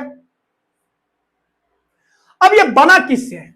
यह जो आपका सेल मेम्ब्रेन है, प्लाज्मा मेम्ब्रेन है, तो दो चीज से मिलकर बना है। एक हो गया आपका लिपिड्स प्लस प्रोटीन। प्रोटीन आप समझते ही हैं, जो ग्रोथ कराता है, जो मसल्स है वही आपका क्या है? प्रोटीन है। एक लिपिड्स होता है, लिपिड्स मतलब सिंपली आपको याद रखना फैट। तो यह जो आपका सेल मेम्ब्रेन है, जो प्लाज्मा मेम्ब्रेन है, लिपिड्स और प्रोटीन का बना होता है। उसके बाद अगला ध्यान रखिएगा, यह जो आपका मेम्ब्रेन देख रहे हैं ना, सेल मेम्ब्रेन, ये फ्लेक्सिबल होता है। मतलब कहीं कहीं ये अपने शेप को चेंज कर लेता है। तो सेल मेम्ब्रेन जो होता है रिजिड नहीं होता है, फ्लेक्सिबल होता है। अपने शेप को कहीं कहीं ये चेंज कर सकता है, ध्यान रखिएगा। तो यह जो होता है फ्लेक्सिबल होता है, और इसी के फ्लेक्सिबिलिटी के कारण कुछ जो ऑर्गेनिज्म है वो फूड को आसानी से ले पाता है, जैसे अमीबा। तो याद रखिएगा, अमीबा का जो सेल मेम्ब्रेन होता है बहुत ही फ्लेक्सिबल होता है, जिससे इसको फूड को पकड़ने में और उसको डाइजेस्ट करने में काफी हेल्प मिलता है due to flexibility of cell membrane. ध्यान रखिएगा, सेल मेम्ब्रेन याद रखिएगा फ्लेक्सिबल होता है। सेल मेम्ब्रेन जो होता है सिलेक्टिव होता है, हर किसी को आने नहीं देगा, हर किसी को जाने नहीं देगा। जो उसके लिए एसेंशियल है, इंपोर्टेंट है, उसी को आने देगा और उसी को बाहर जाने देगा। सेल मेम्ब्रेन जो होता है लिपिड्स और प्रोटीन का बना होता है। अगला है सेल वॉल। सेल वॉल क्या है भैया? तो देखिए, सेल मेम्ब्रेन जो है वो सभी सेल में होगा, एनिमल सेल होता या प्लांट सेल होता, सब में होगा आपका cell membrane, that is plasma membrane. But cell wall जो है भैया एक एक्स्ट्रा बाउंड्री होता है प्लांट्स में, एनिमल में नहीं होता। ऐसा क्यों? क्वेश्चन पूछेगा इनसे। तो देखिए, जो एनिमल है वो अपना प्रोटेक्शन खुद कर सकता है क्योंकि वो मूव करता है, बट प्लांट जो होते हैं वो मूव नहीं कर सकते हैं, वो फ्लेक्सिबल नहीं होते हैं। जो एनिमल है वो फ्लेक्सिबल है, कभी ऐसे कभी ऐसे, ऐसे वैसे, ऐसे बैठ जाओ, सुत रहो, चलो दौड़ो, कुछ भी कर लो। बट जो प्लांट्स है वो फ्लेक्सिबल नहीं होते हैं, उनको एक्स्ट्रा प्रोटेक्शन चाहिए। कोई भी उनको झटका दे सकता है, हवा बहेगा वो टूट सकता है। तो उनको मजबूत रखने के लिए, उनका शेप जो है मेंटेन रहे, उसके लिए एक एक्स्ट्रा बाउंड्री दिया जाता है जिसका नाम है सेल वॉल। और सेल वॉल जो होता है ये फ्लेक्सिबल नहीं होता है, रिजिड होता है। रिजिड होगा तब ना प्लांट्स का जो शेप है मेंटेन रहेगा, वो भी फ्लेक्सिबल हो जाए, तो प्लांट भी ऐसे वैसे वैसे डांस करेगा। चलिए, तो सेल वॉल जो होता है रिजिड आउटर कवरिंग होता है, किसमें? प्लांट सेल में। तो प्लांट सेल में एक एक्स्ट्रा बाउंड्री होता है जो रिजिड होता है, और ये सेल मेम्ब्रेन के बाहर होता है। याद रखिए, सेल मेम्ब्रेन के बाहर होता है एक एक्स्ट्रा बाउंड्री, और यह जो होता है रिजिड होता है, यह फ्लेक्सिबल नहीं होता है। बट अंदर वाला जो आपका था सेल मेम्ब्रेन, वो आपका क्या था? वो आपका रिजिड नहीं था, वो आपका फ्लेक्सिबल था। याद रखिएगा, फ्लेक्सिबल था। क्लियर है? अब यह जो आपका, ये जो आपका सेल वॉल बना है वो बना होता है सेलुलोज से। किससे? सेलुलोज से। और ये जो सेलुलोज है भैया ये नॉन लिविंग होता है, मतलब ये डेड होता है। याद रखिएगा, डेड होता है। तो डेड पार्ट्स अगर बोल दे सेल का, सीधा बोल दीजिएगा क्या? Cell wall. तो सेल वॉल जो होता है डेड होता है। डेड होता है इसीलिए तो यह रिजिड होता है। अगर इसमें लाइफ रहता ना, सर्वाइव करता, तो ये उतना इसमें रिजिडिटी नहीं रहता। तो ये रिजिड है क्योंकि ये डेड होता है, ध्यान रखिएगा। ठीक है? और ये रिजिडिटी चाहिए प्लांट्स को, क्योंकि प्लांट्स अपना प्रोटेक्शन खुद नहीं कर सकता है। अब यह जो सेल वाला याद रखिएगा किस में होगा? एक तो प्लांट में होगा, फंगी में होगा और बैक्टीरिया में होगा।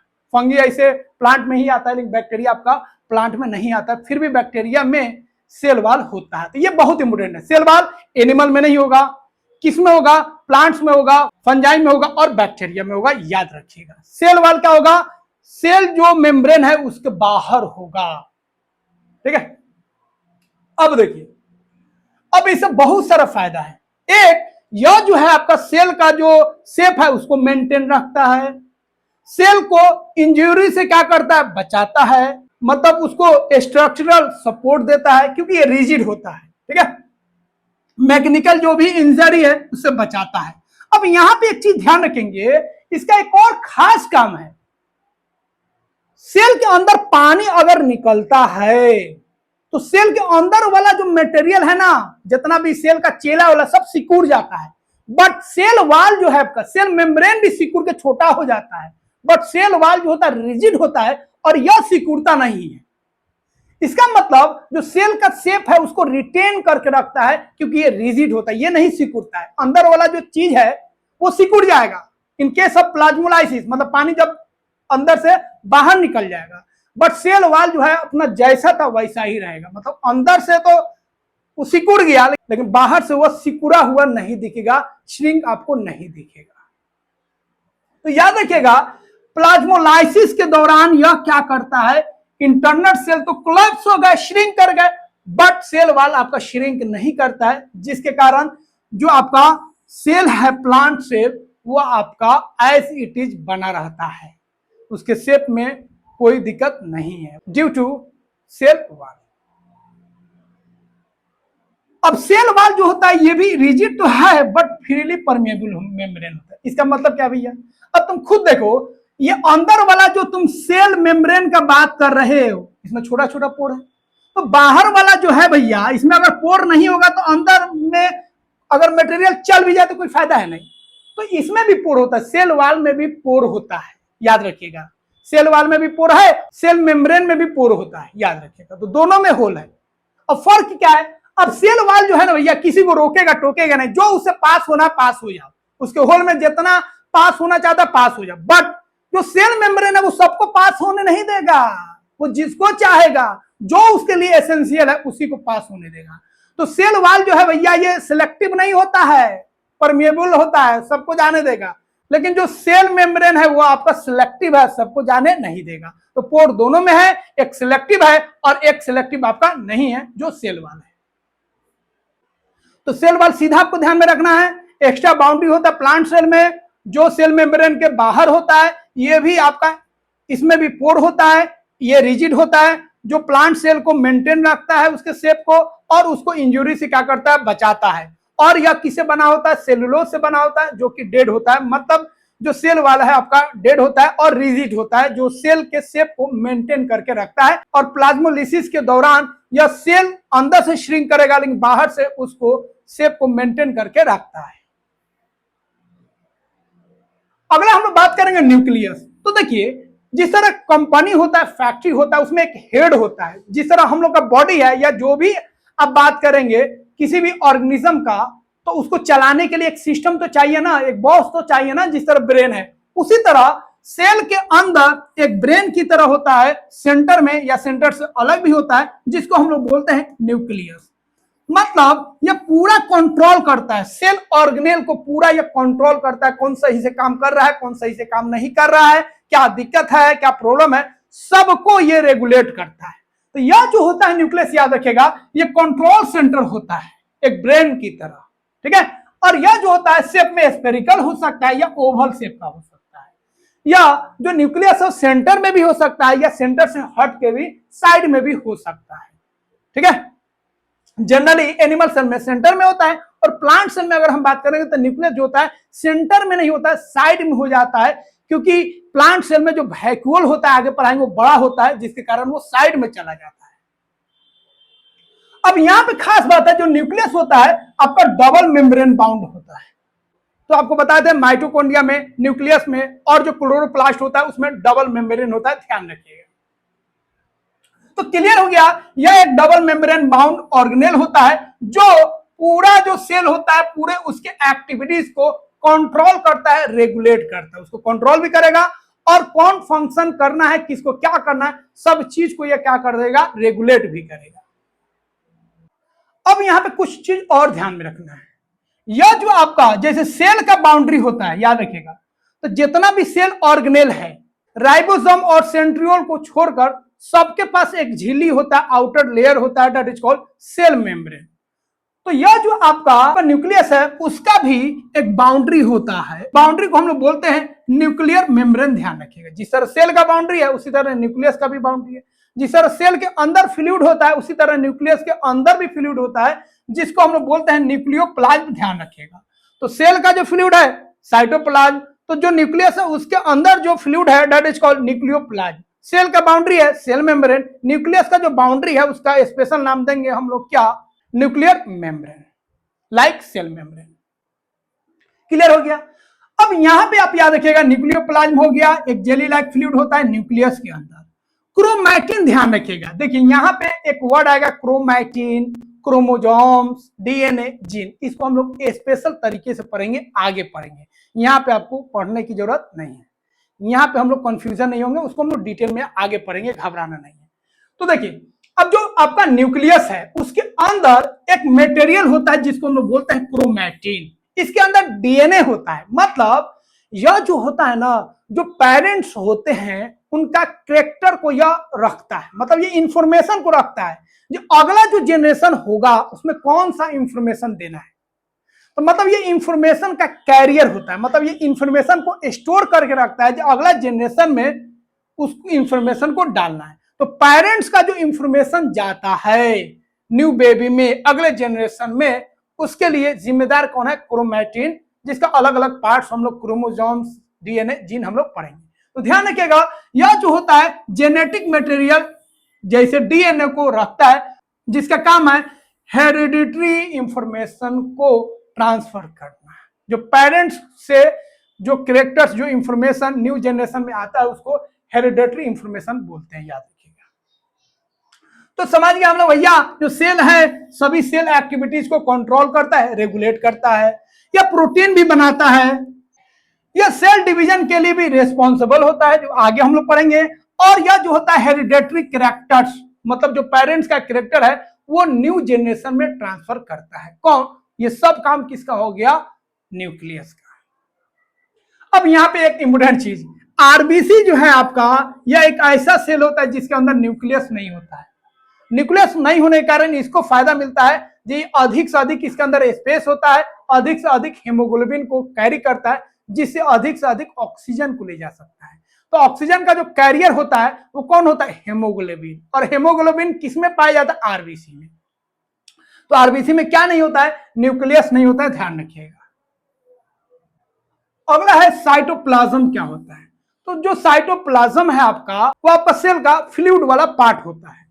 तो देखिए सेल का जो फ्लूइड वाला पार्ट है, ये वाला जो पार्ट आप देख रहे हैं, जो न्यूक्लियो मेम्ब्रेन और सेल मेम्ब्रेन के बीच में, ये वाला जो लिक्विड आप देख रहे हैं, ये वाला जो फ्लूइड देख रहे हैं, इसी फ्लूइड को हम लोग बोलेंगे साइटोप्लाज्म बोलेंगे।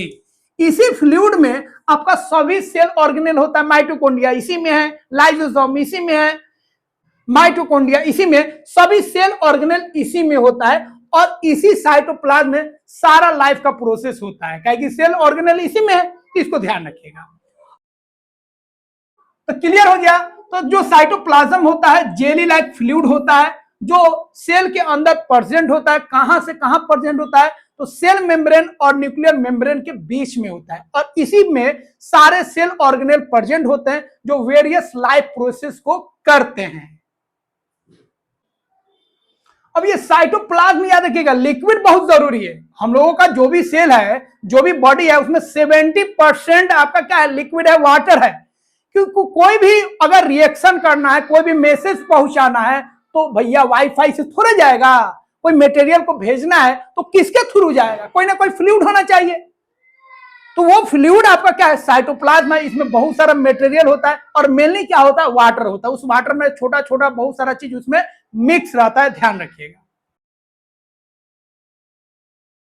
अगला है इंडोप्लाज्मिक रेटिक्यूलम, ये क्या होता है भैया, तो सेल का वो ऑर्गेनेल, वह पार्ट जो कुछ मटेरियल को सिंथेसिस करता है और उसको ट्रांसपोर्ट भी करता है, उस सेल ऑर्गेनेल को हम लोग बोलते हैं इंडोप्लाज्मिक रेटिक्यूलम। ये कुछ चीज बनाता भी है और कुछ चीज को ट्रांसफर भी करता है, ध्यान रखिएगा। तो दो काम हो गया, एक तो भैया मटेरियल को सिंथेसिस भी किया, दूसरा उसको ट्रांसपोर्ट भी किया। क्या बनाता है भैया, ये तीन चीज बनाता है, एक याद रखिएगा यह प्रोटीन्स बनाता है, दूसरा यह जो है लिपिड्स बनाता है, और तीसरा जो है यह मेम्ब्रेन बनाता है। क्या बनाता है, मेम्ब्रेन, जैसे सेल मेम्ब्रेन, बाकी सबका जो सेल ऑर्गेनेल का मेम्ब्रेन होता है वो भी यही बनाता है, कौन, इंडोप्लाज्मिक रेटिकुलम, जिसको प्यार से दुलार से हम लोग शॉर्ट में ईआर बोलेंगे। क्लियर है। अब इसका स्ट्रक्चर कैसे होता है, इसका ध्यान दीजिए। यह जो होता है सैक टाइप का होता है। सैक्स का बात करेंगे उसका मतलब होता है थैला, ध्यान रखिएगा। तो यह जो होता है नेटवर्क ऑफ मेम्ब्रेन सैक, सैक्स मतलब याद रखिएगा इसका मतलब होता है थैला, पाउच। पाउच समझते हैं ना, वो वाला पाउच नहीं, थैला। तो यह जो होता है बहुत सारे झिल्लीदार जो थैला होता है उसका यह नेटवर्क होता है। तो यह जो आप थैला देख रहे हैं इसी को हम लोग बोलेंगे, क्या बोलेंगे, मेम्ब्रेन सैक। क्या बोलेंगे, मेम्ब्रेन सैक। क्योंकि यह जो सैक्स आपका बना है, यह जो आपका थैला बना है मेम्ब्रेन का है, झिल्ली का है। और एक नहीं है, बहुत सारा है, नेटवर्क है। तो यह जो होता है नेटवर्क ऑफ मेम्ब्रेन सैक्स होता है, जिसका काम होता है मटेरियल को सिंथेसिस करना और उसको ट्रांसपोर्ट करना। कौन सा मटेरियल भैया बनाएगा, लिपिड्स बनाएगा, प्रोटीन बनाएगा और मेम्ब्रेन बनाएगा, ध्यान रखिएगा। ठीक है, तो ये ट्रांसपोर्ट का काम करता है सेल के अंदर भी और सेल के बाहर भी। दूसरा प्रोटीन और लिपिड्स बनाता है। तीसरा यह जो है मेम्ब्रेन को भी बनाता है। चौथा जो है भैया एक और काम करता है, ये बॉडी के अंदर जो भी जहरीला पदार्थ होता है, जो टॉक्सिक सब्सटेंस होता है, उसको भी यह बाहर कर देता है। मतलब बॉडी को यह डिटॉक्सिफाई करने का भी काम करता है। कितना काम का है, बनाया भी, ट्रांसपोर्ट भी किया, और तीसरा जो जहरीला मटेरियल है, जो वेस्ट मटेरियल है हमारे बॉडी के लिए, उसको भी यह आउट कर रहा है, डिटॉक्सिफाई कर रहा है हमारे बॉडी को। बहुत काम का है। अब ईआर जो है भैया दो तरह का है, एक होता है रफ और एक होता है स्मूथ। तो एक को हम लोग बोलेंगे रफ इंडोप्लाज्मिक रेटिकुलम और एक को हम लोग बोलेंगे स्मूथ इंडोप्लाज्मिक रेटिकुलम। का है भैया, एक को का है रफ है, एक को का है स्मूथ है। ध्यान रखिएगा, एक ईयर में क्या होगा, राइबोसोम होगा, और ये वाला में जो स्मूथ वाला है इसमें राइबोसोम नहीं होगा। तो राइबोसोम के कारण एक ईयर जो होगा वो आपका दिखेगा, रफली दिखेगा, और जहां पे नहीं है राइबोसोम वो स्मूथ दिखेगा। क्लियर हो गया। अब आर ई आर में याद रखिएगा, इसको शॉर्ट में बोलेंगे रफ इंडोप्लाज्मिक रेटिकुलम को आर ई आर, स्मूथ वाला को बोलेंगे एस ई आर। क्लियर है। तो आर ई आर जैसे रफ हो जाए समझ जाइए यहाँ पे आपका राइबोसोम है, स्मूथ आ जाए मतलब यहाँ पे आपका राइबोसोम नहीं। और राइबोसोम का काम होता है क्या बनाना, प्रोटीन बनाना। तो यहाँ पे भैया राइबोसोम है, प्रोटीन बनाएगा। एसीआर में राइबोसोम नहीं है तो ये प्रोटीन नहीं बनाता है, लेकिन यहाँ पे जो बनता है वो है आपका लिपिड्स। याद रखिएगा, यह बनाता है लिपिड्स, और लिपिड जो है मेम्ब्रेन के लिए जरूरी है, क्योंकि मेम्ब्रेन जो बनाता है आपका लिपिड्स का बना था, और प्रोटीन था तो प्रोटीन भी बना, लिपिड्स भी बना, तो मेम्ब्रेन भी बना रहा है। ठीक है, मेम्ब्रेन का जो मटेरियल है यही तैयार कर रहा है, और कुछ हार्मोन का भी प्रोडक्शन यह करता है। उसके बाद बता दिए यह बॉडी को डिटॉक्सिफाई भी करता है। तो एसीआर डिटॉक्सिफाई करता है कि आरईआर, तो याद रखिएगा जो एसीआर है वो आपके बॉडी को डिटॉक्सिफाई करने में हेल्प करता है। क्लियर हो गया। तो यहां पे आपको क्या ध्यान रखना है, इंडोप्लाज्मिक रेटिकुलम क्या करता है भैया, मटेरियल को सिंथेसिस भी करता है और उसको ट्रांसपोर्ट भी करता है। क्या बनाता है भैया, तो यह प्रोटीन बनाता है, लिपिड्स भी बनाता है और मेम्ब्रेन भी बनाता है, और बॉडी को डिटॉक्सिफाई भी करता है। ये कैसा होता है, तो ये बहुत सारे मेम्ब्रेन सैक्स का नेटवर्क होता है। मतलब क्या है, तो बहुत सारा झिल्लीदार थैला होता है, उसका यह जाल होता है, नेटवर्क होता है। क्लियर हो गया। दो तरह का होता है, एक स्मूथ वाला और एक रफ वाला। रफ वाला में राइबोसोम होता है इसीलिए वो रफ होता है, और जो स्मूथ वाला है वहां पर राइबोसोम नहीं होता है। जो स्मूथ वाला है लिपिड्स बनाता है, जो रफ वाला है वो आपका प्रोटीन बनाता है। जो स्मूथ वाला है बॉडी को डिटॉक्सिफाई करता है और हार्मोन भी बनाता है, और जो आपका रफ वाला है वो आपका डिटॉक्सिफाई नहीं करता है, वो क्या बनाता है, प्रोटीन बनाता है। ध्यान रखिएगा। अगला है गोल्गी एपैरेटस। गोल्गी एपैरेटस क्या है, गोल्गी एपैरेटस भी बोला जाता है, गोल्गी बॉडीज भी बोला जाता है। तो गोल्गी एपैरेटस जो है वो सेल का होता है पोस्ट ऑफिस। पोस्ट ऑफिस का काम क्या है, पोस्ट ऑफिस में बहुत सारा सामान आता है, फिर उसको शॉर्ट शार्ट के मॉडिफाई करके पैक किया जाता है। तो पहला काम हो गया रिसीव करना पोस्ट ऑफिस का, दूसरा काम हो गया चीजों को मॉडिफाई करना, तीसरा काम हो गया उसको पैक करना, और चौथा काम हो गया उसको ट्रांसफर करना। तो इसका भी चार काम होता है। एक मटेरियल को रिसीव करेगा, दूसरा उसको शॉर्ट शार्ट के मॉडिफाई करके फिर उसको पैक करेगा, और फिर इसको ट्रांसफर कर देगा। तो जो गोल्गी एपैरेटस होता है वो पोस्ट ऑफिस होता है सेल का। ठीक है, इसको कौन खोजा था, नाम याद रखेगा, कैमलियो गोल्गी। ठीक है, तो गोल्गी एपैरेटस का बहुत सारा काम हो गया, मटेरियल को रिसीव किया, मॉडिफाई किया, पैकिंग किया और उसको ट्रांसपोर्ट कर दिया। यह किसका काम है? गोल्गी एपरेटस का। यह कैसे होता है? तो देखिए, यह भी आपका एक थैला जैसे होता है, लेकिन यह जो थैला होता है वो मेम्ब्रेन वाला नहीं होता है। यहाँ पे जो थैला है वो आपका चिपटा चिपटा रहता है, फ्लैट रहता है। तो याद रखिएगा, यह जो थैला है आपका वो फ्लैट वाला थैला होता है, फ्लैटेड आपका सैक्स होता है, ध्यान रखिएगा। यह जो आप फ्लैटेड सैक्स देख रहे हैं, जो चपटा चपटा जो थैला है, इसको हम लोग प्यार से बोलते हैं किस्टर्नी। क्या बोलते हैं? किस्टर्न। याद रखिएगा, क्या बोलते हैं? किस्टर्न। ठीक है। और ये जो भी किस्टर्न देख रहे हैं, एक दूसरे पर क्या होगा? ऐसा लगेगा पैरेलल है, एक दूसरे का क्या होगा? पैरेलल है। तो ये जो फोल्डिंग वाला यह जो स्ट्रक्चर आप देख रहे हैं, जो एक दूसरे पे पैरेलल है, और ये जो सैक्स है वो क्या है? आपका फ्लैट है, गोल नहीं है, फ्लैट है। इसको किस्टर्न बोलेंगे। ठीक है। और यह जो गोल गोल ये भी आपका सैक्स है, ये भी आपका क्या है? थैला है। और ये गोल थैले को हम लोग बोलेंगे, याद रखिएगा, वेसिकल्स बोलेंगे। ये स्मॉल सैक्स होते हैं, ये भी थैला है, फ्लैट है नहीं। तो याद रखिएगा, गोल्गी एपरेटस में जो फ्लैट सैक्स है उसको हम लोग बोलेंगे किस्टर्न, और जो आपका स्फेरिकल सैक्स है उसको बोलेंगे वेसिकल्स। और यह जो गोल्गी एपरेटस है ना, ये जुड़ा होता है, कनेक्टेड होता है किससे? इंडोप्लाज्मिक रेटिकुलम से। तो इंडोप्लाज्मिक रेटिकुलम भैया जो मटेरियल बनाया, दे दिया गोल्गी एपरेटस को। लो, गोल्गी एपरेटस उसको रिसीव किया, उसको और शॉर्ट साट दिया, क्योंकि वो जो बनाया था ना, रॉ मटेरियल बनाया था इंडोप्लाज्मिक रेटिकुलम, और ये क्या करेगा? उस रॉ मटेरियल को रिसीव करेगा, फिर उसको शॉर्ट साट के मॉडिफाई करेगा, फिर उसको पैकिंग करेगा और फिर उसको आगे ट्रांसपोर्ट कर देगा। तो इसका काम हो गया भैया मॉडिफिकेशन का, रिसीविंग का, पैकिंग का और ट्रांसपोर्ट का। सेल के अंदर और सेल के बाहर इसको ट्रांसपोर्ट कर देगा।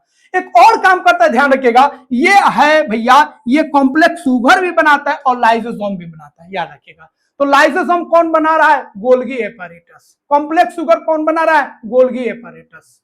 तो ये चार काम किया, रिसीव भी किया, मॉडिफाई भी किया मटेरियल को, और उसको पैकिंग भी किया, उसको ट्रांसपोर्ट भी किया। इसके अंदर जो मटेरियल आया कौन दिया? तो इंडोप्लाज्मिक रेटिकुलम इसको दिया। इसका स्ट्रक्चर कैसे होता है भैया? इसमें स्ट्रक्चर दो तरह का आपको दिखेगा, एक फ्लैटेंड सैक्स दिखेगा, एक आपको स्फेरिकल सैक्स दिखेगा। स्फेरिकल सैक्स को हम लोग वेसिकल्स बोलेंगे, जो फ्लैटेंड सैक्स है उसको क्या बोलेंगे? किस्टर्न बोलेंगे। जो किस्टर्न होंगे एक दूसरे के क्या होंगे? पैरेलल होंगे। क्लियर? अगला हम लोग बात करेंगे लाइसोसोम। ये क्या होता है भैया? देखिए, लाइसोसोम का काम होता है डाइजेस्ट करना, पचाना। जो भी चीज होगा, वो खराब चीज हो तब, बाहर से कोई खराब चीज आए तब, या कोई ऐसा मटेरियल है जिसको डाइजेस्ट करना, उसका काम कौन करता है? लाइसोसोम। क्योंकि लाइसोसोम के अंदर एक एंजाइम होता है जिसको बोलते हैं डाइजेस्टिव एंजाइम। इसके अंदर एक डाइजेस्टिव एंजाइम होता है जिसका काम होता है चीजों को डाइजेस्ट करना। अगर कोई खराब चीज आ जाए, खराब मटेरियल आ जाए, तो उसको भी गला देगा, सड़ा देगा, खत्म कर देगा। तो याद रखिएगा, लाइसोसोम जो होता है इसके अंदर डाइजेस्टिव एंजाइम होता है, इसीलिए यह जो होता है सफाई का काम करता है। कोई भी कचरा आता है उसको गला देता है। तो यह जो होता है वेस्ट को डिस्पोजल कर देता है, साफ कर देता है। तो इसको वेस्ट डिस्पोजल भी कहा जाता है, ध्यान रखिए। इसको सुसाइड बैग भी बोलते हैं। क्यों बोलते हैं उसको समझ लेते हैं। तो यह जो है आपका मेम्ब्रेन बाउंड सेल ऑर्गेनेल होते हैं, जिसके अंदर एक डाइजेस्टिव एंजाइम होता है जो बहुत ही पावरफुल होता है। इतना पावरफुल होता है जब बाकी जो मटेरियल है जो अनवांटेड है, जिसको डाइजेस्ट करना है, उसको तो करवे करेगा। अब देखेगा सेल भी गड़बड़ हो रहा है, सेल भी ठीक से काम नहीं कर रहा है, सेल का बाकी जो पार्ट पुर्जा है, चेला वाला है, ठीक से काम नहीं कर रहा, पूरा सेलवे को ही क्या करेगा? डाइजेस्ट कर देगा। ले, खत्म है। तो याद रखिएगा, यह जो है वेस्ट डिस्पोजल की तरह काम करता है, पूरा सफाई का काम करता है। बाहरी सब्सटेंस, फॉरेन सब्सटेंस कोई आ रहा है, जैसे बैक्टीरिया है, खतरनाक है, उसको भी यह खत्म कर देता है। ठीक है। सेल के अंदर कोई अगर टूट फूट हो जाए, कोई डैमेज हो जाए, कोई सेल ऑर्गेनेल मर जाए, उसको भी यह डाइजेस्ट कर देता है। और कभी कभी सेल ही का पूरा सेल ऑर्गेनेल ठीक से काम नहीं कर रहा है, सेल अब मरने को है, उसको अब कौन सा करेगा? ये खुद जो है बस्ट कर जाता है, ब्लास्ट कर जाता है, और पूरे सेल का जो भी पार्ट पुर्जा है, पूरे सेल को ही यह डाइजेस्ट कर जाता है। So it is called as suicide bags या सुसाइडल बैग्स बोलते हैं। तो लाइसोसोम को सुसाइडल बैग्स क्यों बोल रहे हैं भैया? क्योंकि जब पूरा सेल डैमेज हो जाता है तो ये खुद बर्स्ट होके अपने डाइजेस्टिव एंजाइम से पूरे सेल को ही डाइजेस्ट कर जाता है। So it is called as suicidal bag. Suicide किया, क्यों किया? शौक से नहीं किया, मजबूरी में किया, ताकि सेल को वो क्या करे, डाइजेस्ट कर ले।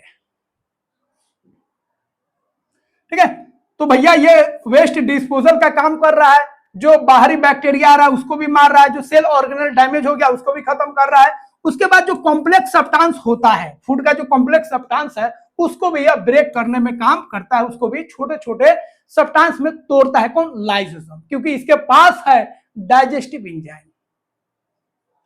सुसाइडल बैग क्यों बोलते हैं, समझ गए? अब यहां पे खास बात जो एनसीईआरटी में, नायका एनसीईआरटी में दिया है, human sperm has lysosomal enzyme. जो ह्यूमन का स्पर्म होता है ना, उसमें भी एक खास तरह का लाइसोसोम होता है, जिसको हम लोग बोलते हैं लाइसोसोमल एंजाइम। क्यों होता है भैया? तो आपको पहले ही बता दिए हैं, एक ही होगा, एक जो होगा ओभा जो होगा एक ही होगा, लेकिन इसको भेदने के लिए, इसको पार करने के लिए मिलियंस ऑफ स्पर्म आएंगे, मिलियंस ऑफ स्पर्म आएंगे, और जो इसको भेद पाएगा अंदर चल जाएगा जिंदे, और जो ओभा से मिल जाएगा तो जाइगोट बनेगा। मतलब बेटा जो संघर्ष है ना, यहां पे नहीं, दुनिया में आने से पहले भी संघर्ष है। दुनिया में आने से पहले भी हम लोग स्ट्रगल करते हैं, दुनिया में आने से पहले भी बहुत बड़ा स्ट्रगल हम लोग करते हैं। इतना सारा स्पर्म है और एक एकलौता, उसमें जो स्पर्म इसको भेदेगा, पार करेगा, वही बाहुबली कहलाएगा। तो ये जो पेंट्रेट कर रहा है, उसके लिए इसके अंदर एक एंजाइम होता है, उसी एंजाइम की हेल्प से यह ओभा को पेंट्रेट कर पाता है। That enzyme is called as lysosomal enzyme. ध्यान रखिएगा, ठीक है। Help penetrate egg during fertilisation, fertilisation के दौरान यह ओभा को, एग को पेंट्रेट करने में हेल्प करता है। अगला हम लोग सेल ऑर्गेनेल का बात करेंगे, दैट इज माइटोकॉन्ड्रिया। यह क्या भैया? इसको बोला जाता है, सेल का जो है ना पावर हाउस है। पावर हाउस मतलब यह एनर्जी बनाता है। क्या बनाता है? एनर्जी बनाता है। तो याद रखिएगा, माइटोकॉन्ड्रिया को हम लोग सेल का पावर हाउस बोलते हैं, क्योंकि यह एनर्जी बनाता है। ठीक है, अब माइटोकॉन्ड्रिया के बारे में आपको बता दिए थे, यह डबल मेम्ब्रेन होता है। क्या होता है? Double membrane. तो यह जो होता है आपका डबल मेम्ब्रेन होता है, जिसका काम होता है एनर्जी प्रोड्यूस करना। अब इसमें क्या क्या होता है? तो डबल मेम्ब्रेन में याद रखिएगा, जो आउटर मेम्ब्रेन है, जो बाहरी वाला मेम्ब्रेन जो होता है, वो स्मूथ होता है और पोरस होता है, क्योंकि मेम्ब्रेन में तो पोर होगा ही, नो डाउट, लेकिन यह जो होगा स्मूथ होगा। अंदर वाला जो आपका मेम्ब्रेन होता है, बहुत ऐसे ऐसे टेढ़ टाढ़, बहुत घुमावदार होता है, बहुत फोल्डेड होता है। और यह जो फोल्डेड वाला स्ट्रक्चर देख रहे हैं, इसी को हम लोग बोलते हैं क्रिस्टे। क्या बोलते हैं? क्रिस्टे। तो क्रिस्टे मतलब याद रखिएगा, जो माइटोकॉन्ड्रिया का इनर वाला जो मेम्ब्रेन है, उसका जो फोल्डेड वाला स्ट्रक्चर है, that structure is called cristae. इससे फायदा क्या होता है? क्रिस्टे के मदद से जो यहाँ पे जो एनर्जी बनता है वो बहुत ज्यादा बनता है। तो यह जो इनर मेम्ब्रेन फोल्डेड फॉर्म में है, जो क्रिस्टे है, वह क्या करता है? एनर्जी का जो प्रोडक्शन है उसको इंक्रीज कर देता है। ध्यान रखिएगा। अब यहाँ पे एक चीज ध्यान रखना है, यह जो आपका पावर हाउस है, मतलब जो एनर्जी बना रहा है, उस एनर्जी का जो यूनिट होता है, करेंसी होता है, उसको हम लोग बोलते हैं एटीपी। एटीपी क्या है भैया? जैसे हम लोग पैसा कमाते हैं, देते हैं, लेते हैं, किस फॉर्म में लेते हैं? रुपया के फॉर्म में लेते हैं। तो रुपया क्या हो गया? करेंसी हो गया। तो याद रखिएगा, एटीपी जो होता है एनर्जी का यूनिट होता है, मतलब जो एनर्जी प्रोड्यूस हो रहा है माइटोकॉन्ड्रिया में, उसको हम लोग किस यूनिट में रखते हैं? एटीपी में रखते हैं। ध्यान रखिएगा। क्लियर हो गया? तो क्रिस्टे जो है, यह सरफेस एरिया को इंक्रीज कर देता है, ताकि अधिक से अधिक एनर्जी प्रोड्यूस हो, अधिक से अधिक एटीपी प्रोड्यूस हो। अब एटीपी का फुल फॉर्म याद रखिएगा, बहुत इंपोर्टेंट है। एटीपी को हम लोग बोलते हैं एडिनोसिन ट्राइफॉस्फेट। एटीपी को हम लोग बोलते हैं एनर्जी का करेंसी, करेंसी ऑफ एनर्जी। ठीक है, करेंसी ऑफ एनर्जी, मतलब यह एनर्जी का यूनिट होता है। क्लियर है? अब यहां पे ध्यान रखिएगा, एनर्जी बनते कैसे हैं। तो याद रखिएगा, सेल के अंदर जो हम लोग न्यूट्रिएंट्स लिए हैं, जो हम लोग खाए हैं पूरा, उसमें होता है ग्लूकोज। क्या होता है? ग्लूकोज। और ग्लूकोज जो है ऑक्सीजन के साथ कंबाइंड होके क्या बनाता है? कार्बन डाइऑक्साइड बनाता है। और प्लस क्या बनाता है, वाटर, अब प्लस क्या बनाता है, एनर्जी। तो सेल के अंदर रेस्पिरेशन होता है, मतलब ग्लूकोज टूटता है ऑक्सीजन के प्रेजेंस में और यहीं से एनर्जी निकलता है। तो आप सिंपली ये भी कह सकते हैं जो माइटोकॉन्ड्रिया है वो रेस्पिरेशन का साइट होता है, क्योंकि रेस्पिरेशन इसी में होता है। ये जो हम लोग ले रहे हैं ये ब्रीदिंग है, और सेल में जो ऑक्सीजन जा रहा है वहां पे जो ग्लूकोज को तोड़ रहा है, ब्रेक कर रहा है और कार्बन डाइऑक्साइड और एनर्जी प्रोड्यूस कर रहा है, दैट इज कॉल्ड रेस्पिरेशन। याद रखिएगा यह सेलुलर रेस्पिरेशन का साइट होता है, क्योंकि यह रेस्पिरेशन किस में हो रहा है, सेल में हो रहा है, ठीक है, जहां पे ग्लूकोज जो है टूटता है और एनर्जी रिलीज होता है। उस एनर्जी को हम लोग किस में मेजर करेंगे, एटीपी में, जो उसका यूनिट होता है, ठीक है। एटीपी को हम लोग एनर्जी करेंसी भी बोलते हैं, किसका, सेल का। यहां पे कुछ बात ध्यान रखना है, यह जो आपका माइटोकॉन्ड्रिया है उसमें अपना डीएनए होता है और अपना राइबोसोम होता है। राइबोसोम होता है मतलब वो प्रोटीन भी बना सकता है अपना।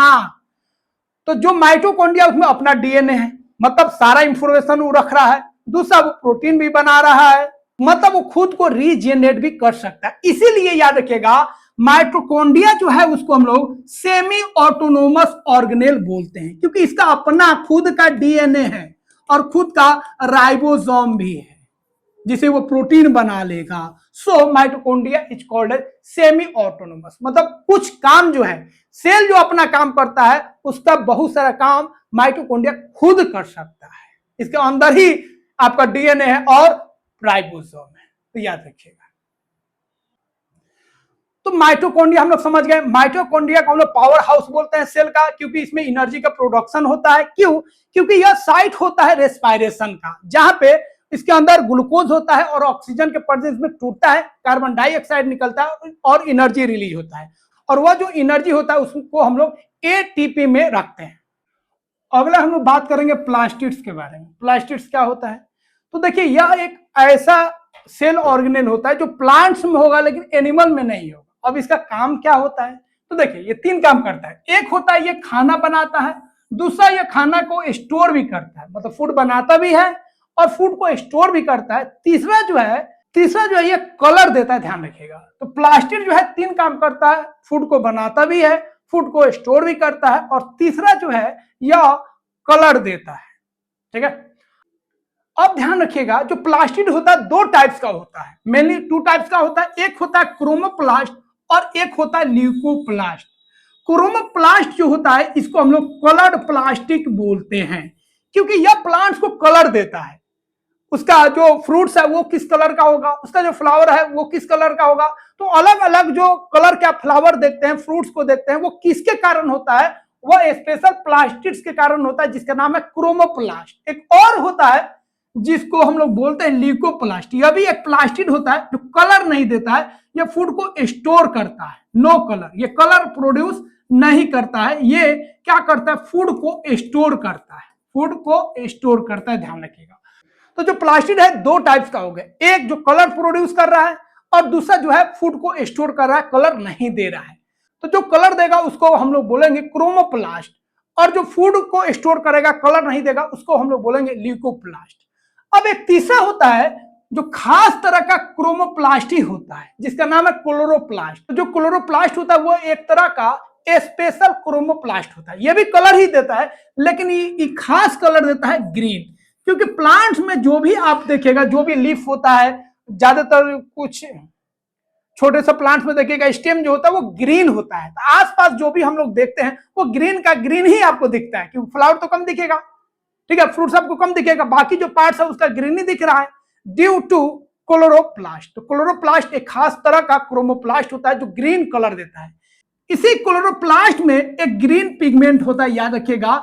उस ग्रीन पिगमेंट का नाम होता है क्लोरोफिल। क्या होता है? क्लोरोफिल।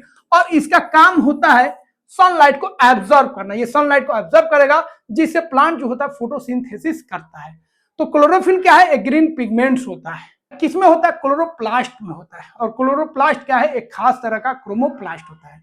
तो प्लास्टिक दो टाइप्स का हो गया, एक कलर प्रोड्यूस कर रहा है, एक फूड को स्टोर कर रहा है, ठीक है। और यह जो कलर होगा डिफरेंट टाइप्स का कलर होगा, रेड हो सकता है, ऑरेंज हो सकता है। जो ग्रीन टाइप्स का जो कलर है उसको हम लोग क्या बोलेंगे, क्लोरोप्लास्ट बोलेंगे, जिसके अंदर एक ग्रीन पिगमेंट्स होता है, दैट इज कॉल्ड क्लोरोफिल, जो फोटोसिंथेसिस करने में हेल्प करता है। जिस प्लांट्स में क्लोरोफिल होगा वही फोटोसिंथेसिस करेगा, लेकिन जो कैस्काटा होता है और जो फंजाई होता है वो आपका फोटोसिंथेसिस नहीं करता है, वो फूड को नहीं बनाता है, क्योंकि उसके अंदर क्लोरोफिल नहीं होता है। तो इसको ध्यान रखिएगा, ठीक है। तो क्रोमोप्लास्ट जो है ये कलर प्लास्टिक है, क्योंकि ये कलर को देता है, जैसे कैरेट में ऑरेंज हो गया, टोमेटो में रेड हो गया। तो डिफरेंट टाइप्स के जो कलर आ रहे हैं प्लांट्स में, फ्लावर हो, लीफ हो, ठीक है, या आपका फ्रूट्स हो, ये सब ड्यू टू हो रहा है किसके कारण, क्रोमोप्लास्ट के कारण। जो आपका क्लोरोप्लास्ट है एक खास तरह का क्रोमोप्लास्ट होता है, जो क्या होता है, ग्रीन पिगमेंट्स होता है, जिसका काम होता है फोटोसिंथेसिस करना। लिकोप्लास्ट यह आपका कलरलेस प्लास्टिड होता है, ये कलर प्रोड्यूस नहीं करता है, लेकिन फूड को स्टोर करता है। जैसे जो पोटैटो है आपका, जो आपका कैरोट है, ये सब क्या कर रहा है, फूड को स्टोर कर रहा है, ठीक है। तो यह जो है स्टार्च को, ऑयल्स को और प्रोटीन्स को स्टोर करके रखता है, कौन, लिकोप्लास्ट।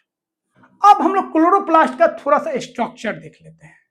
तो क्लोरोप्लास्ट आपको पहले ही बताए थे, ये भी होता है आपका डबल मेम्ब्रेन होता है, और इसका जो इंटरनल मेम्ब्रेन होता है उसके अंदर एक फ्लूइड होता है, एक लिक्विड होता है, जिसको हम लोग बोलते हैं स्ट्रोमा। तो याद रखिएगा, जो आपका क्लोरोप्लास्ट के अंदर जो लिक्विड है उसको हम लोग क्या बोलते हैं, स्ट्रोमा बोलते हैं। और यह जो आपका सिक्का टाइप का, क्वाइन टाइप का यह जो स्ट्रक्चर आप देख रहे हैं, इसको हम लोग थेलक्वाइड बोलते हैं। क्या बोलते हैं, थेलक्वाइड।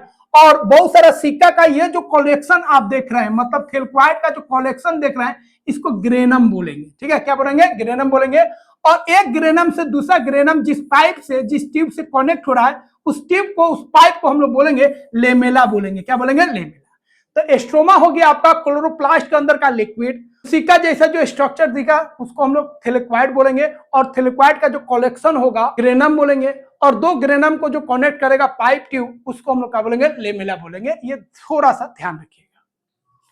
तो क्लियर हो गया, स्ट्रोमा जो फ्लूइड हो गया आपका, ठीक है, जिसके अंदर एंजाइम होगा, डीएनए होगा, राइबोसोम होगा।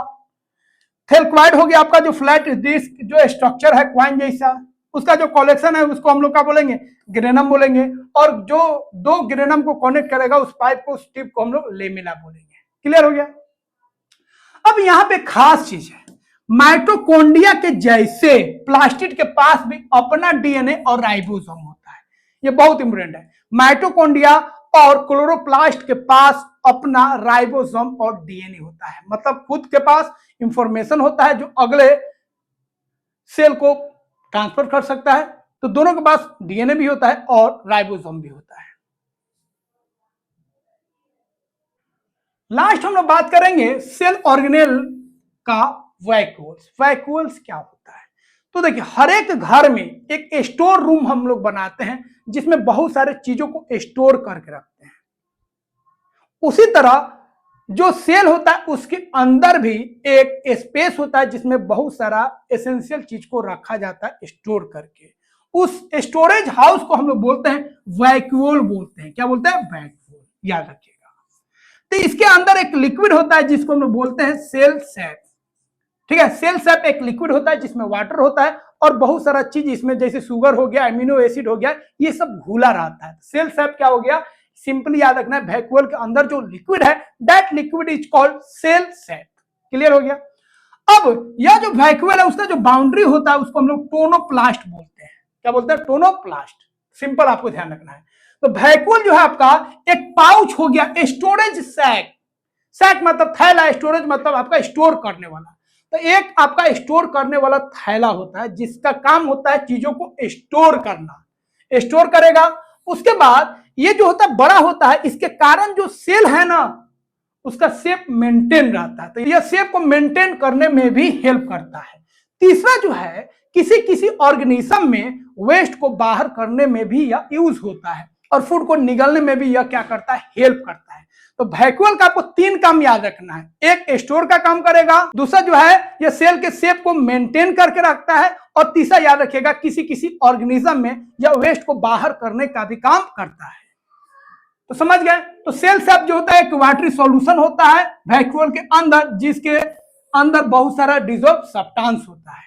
फंक्शन क्या है भैया, फूड को स्टोर करना, जैसे वाटर हो गया, मिनरल हो गया, शुगर हो गया, वेस्ट मटेरियल हो गया, या सेल के शेप को मेंटेन करता है टर्जिडिटी देकर। यह जो है बड़ा है, और बड़ा होने के कारण जो सेल होता है उसमें आपको कहीं पे गैप नहीं दिखेगा, पूरा कसम कस दिखेगा। तो ये पूरे सेल को टर्जिड बना के रखता है, कसावट रखता है, कहीं पे भी आपको झूल झाल आपको नहीं दिखेगा, लूज आपको नहीं दिखेगा। यह जो होता है रिजिडिटी प्रोवाइड करता है और सेल को सपोर्ट करता है, तो सेल को यह रिजिड बनाए रखता है, उसके शेप को मेंटेन करके रखता है। यह जो होता है बहुत सारे ऑर्गेनिज्म में डाइजेशन में भी हेल्प करता है और वेस्ट को रिमूव करने में भी हेल्प करता है, ध्यान रखिएगा। जैसे अमीबा में यह डाइजेशन और वेस्ट को रिमूव करने में हेल्प करता है। अब यहां पे ध्यान रखना है, यह जो वैक्यूल्स का हम लोग बात कर रहे हैं ये किस में होगा, तो प्लांट सेल में होगा, और प्लांट सेल में जो वैक्यूल होगा काफी बड़ा होगा, और एनिमल सेल में या तो नहीं होगा और होगा भी तो काफी छोटा होगा, और काफी छोटा होगा और उसमें भी कुछ सब्सटेंस डिसॉल्व होंगे, और वो जो होगा टेम्पोररी होगा। ठीक है, वो क्या होगा, टेम्पोररी होगा, ध्यान रखिएगा। तो याद रखिएगा प्लांट सेल में जो वैक्यूल होगा बड़ा होगा, और जो एनिमल सेल में होगा वो काफी स्मॉल होगा या नहीं होगा। क्लियर हो गया। तो यहां पे हम लोग समझ गए वैक्यूल्स का क्या क्या काम होता है। तो वैक्यूल्स का 3 काम याद रखना है। एक तो यह मटेरियल को स्टोर करके रखता है, दूसरा जो है यह बड़ा होता है जिसके कारण जो सेल होता है उसका शेप मेंटेन रखता है, मतलब सेल के अंदर टर्जिडिटी बनाए रखता है। दूसरा ध्यान रखिएगा कुछ ऑर्गेनिज्म में यह डाइजेशन का भी काम करता है और वेस्ट मटेरियल को बाहर निकालने में भी हेल्प करता है, इसको ध्यान रखिएगा।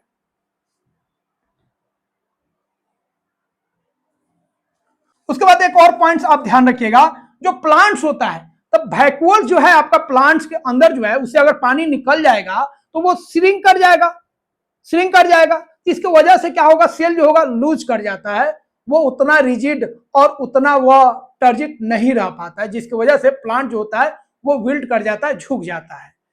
तो वैक्यूल से जैसे ही पानी रिलीज होगा, पानी ऑस्मोसिस के थ्रू निकल जाएगा, वैक्यूल श्रिंक कर जाएगा, जिसके कारण उसके अंदर जो टर्जिडिटी है कम पड़ जाएगा। ठीक है, सेल जो होगा लूज कर जाएगा, तो इसको ध्यान रखिएगा। तो फ्रेंड्स यहां पे हम लोग पहला वाला पार्ट पूरा कंप्लीट कर चुके हैं, जिसमें हम लोग सेल का पूरा बेसिक पॉइंट, सेल का शेप और साइज को समझे हैं, और सेल के रिगार्डिंग जितने भी सेल ऑर्गेनेल्स है उस सारे चीज को हम लोग जान लिए। अगले पार्ट्स में हम लोग क्या पढ़ेंगे, अगले पार्ट्स में हम लोग पढ़ेंगे इसके बारे में, ऑस्मोसिस क्या होता है, डिफ्यूजन क्या होता है, एक्टिव ट्रांसपोर्ट क्या होता है, पैसिव ट्रांसपोर्ट क्या होता है, डीएनए क्या होता है, क्रोमैटिन क्या है, जीन्स क्या है, क्रोमोसोम्स क्या है, ये सारे पॉइंट्स को पढ़ेंगे। फिर लास्ट में हम लोग देखेंगे सेल डिवीजन क्या होता है और उसका इंपोर्टेंस क्या होता है। तो फ्रेंड्स आई होप सारे पॉइंट्स को आप समझ गए होंगे। कोई भी डाउट्स है तो बेझिझक बेशर्माए बेलजाए कमेंट कीजिए, जरूर कमेंट कीजिए। आपके कमेंट का हम वेट करते हैं, और जब भी आप कमेंट करते हैं तो बहुत जल्द हम उसको रिस्पॉन्स भी करते हैं। ठीक है, तो मिलते हैं friends next day next video में। Goodbye, good night. Like and subscribe मत भूलिएगा, नहीं तो फिर कसम लगा देंगे। ठीक है,